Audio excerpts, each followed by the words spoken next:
আসসালামু আলাইকুম।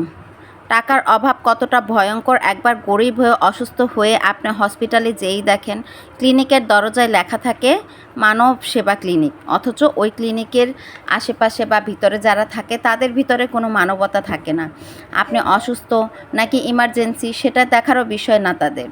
তাদের একটাই বিষয় এবং একটাই দরকার, আপনার কাছে টাকা আছে কি না। আপনার পকেটে টাকা থাকলে তারা আপনার চিকিৎসা করবে, না হলে করবে না।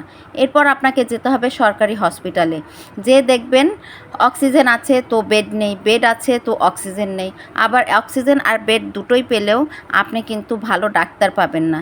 এগুলো আমাদের নিত্য নৈমিত্তিক জীবনে হচ্ছে, এটা প্রতিদিন হচ্ছে বেডে। আর যদি এভাবে আমরা অসহায় গরিব দুঃখী মানুষেরা নিজের অসহায়ত্ব নিয়ে আজকে এই টাকার জন্য আমরা বিবেকহীন মানুষের কাছে এভাবে অসহায় হয়ে পড়ি এবং কোনো কিছু না তো সহ্য করতে পারি, না তো কিছু বলতে পারি।